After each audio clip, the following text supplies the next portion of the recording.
नमस्कार, आप देख रहे हैं ग्रैंड न्यूज नेटवर्क और मैं हूं आप सभी के साथ आयुषी। चलिए नजर डाल लेते हैं आज की तमाम खबरों की ओर। बिलासपुर में गांधी चौक के पास उस समय अफरा तफरी मच गई जब एक ई बाइक में अचानक से आग लग गई। चंद मिनटों में बाइक धू धू करके जलने लगी और देखते ही देखते पूरी तरह से खाक हो गई। घटना के दौरान आसपास मौजूद लोगों ने आग बुझाने की कोशिश की, लेकिन आग इतनी तेजी से फैली कि बाइक को बचाया नहीं जा सका। प्रारंभिक जानकारी के मुताबिक आग लगने की वजह शॉर्ट सर्किट मानी जा रही है। हालांकि आधिकारिक पुष्टि अभी नहीं हुई है। गनीमत ये रही कि इस हादसे में कोई हताहत नहीं हुआ, लेकिन घटना ने ई बाइक की सुरक्षा को लेकर सवाल जरूर खड़े कर दिए हैं। छत्तीसगढ़ आयुर्विज्ञान संस्थान में परित्यक्त नवजात शिशु की देखभाल के बाद उसे विधिवत चाइल्ड लाइन को सौंपा गया। दरअसल 15 अगस्त को भरनी परसदा सकरी निवासी कविता ने प्रसव कर पुत्र को जन्म दिया था। प्रसूता छुट्टी होने के बाद परिजन कुछ दिन शिशु को देखने आए, लेकिन 25 अगस्त से आना बंद कर दिया और दिए गए मोबाइल नंबर भी गलत पाए गए। इसके बाद शिशु को शिशु रोग विभाग के NICU वार्ड में भर्ती किया गया, जहां डॉक्टरों और नर्सिंग स्टाफ की टीम ने उसकी पूरी देखभाल की। अधीक्षक डॉक्टर लखन सिंह के निर्देश पर पुनर्वास प्रक्रिया शुरू की गई और चाइल्ड लाइन प्रभारी चंद्रशेखर तिवारी की मौजूदगी में शिशु को सौंपा गया। अधिष्ठाता डॉक्टर रमणेश मूर्ति ने कहा कि शिशु को सुरक्षित वातावरण में भेजा गया है, जहां उसके पालन पोषण और उज्जवल भविष्य की जिम्मेदारी चाइल्ड लाइन निभाएगी।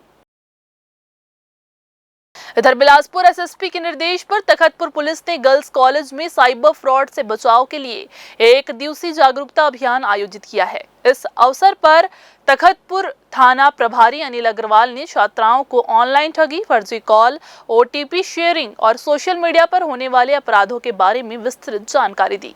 उन्होंने ये कहा कि अज्ञात लिंक, कॉल और मैसेज से बचे तथा किसी भी संदिग्ध गतिविधि की तुरंत पुलिस को सूचना दे।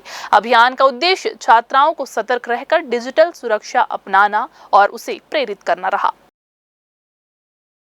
हमारे वरिष्ठ पुलिस अधीक्षक महोदय द्वारा चेतना जागरूकता कार्यक्रम चलाया जा रहा है, जिसमें साइबर फ्रॉड, महिला संबंधी और अलग अलग विधाओं में लोगों के पास जाके जानकारी और चेतना कार्यक्रम किया जाता है। उसी तारतम्य में आज गर्ल्स कॉलेज में तखतपुर पुलिस टीम द्वारा दी जाकर वहाँ पे महिलाओं से संबंधित जो अपराध हो रहे हैं, घरेलू हिंसा, महिला उत्पीड़न और अलग अलग प्रकार के साइबर क्राइम, उसके विषय में विस्तार से उनसे चर्चा की गई, उनसे बचने के उपाय बताए गए।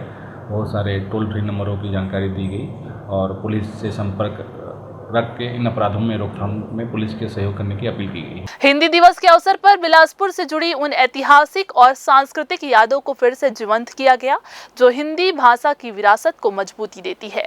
महात्मा गांधी, जिन्होंने गुजराती होने के बावजूद हिंदी को देश की एकता और जन जागरण का माध्यम बनाया, उनकी सोच आज भी प्रासंगिक है। वहीं बिलासपुर स्थित ऐतिहासिक सेंट्रल जेल में स्वतंत्रता संग्राम के दौरान में बंदी बनाए गए महान कवि पंडित माखनलाल चतुर्वेदी की रचना पुष्प की अभिलाषा आज भी देशभक्ति और भाषा की ताकत का प्रतीक बनी हुई है। उनकी कविता न सिर्फ स्कूली पाठ्यक्रम का हिस्सा है, बल्कि हर पीढ़ी को देश के प्रति समर्पण का भाव सिखाती है।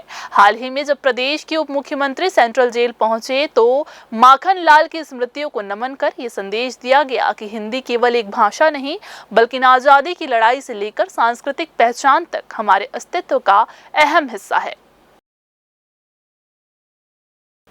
तो ये थी आज की बुलेटिन की तमाम खबरें। अगले बुलेटिन में फिर होगी आपसे मुलाकात। तब तक के लिए पूरी टीम के साथ मुझे दीजिए इजाजत। नमस्कार।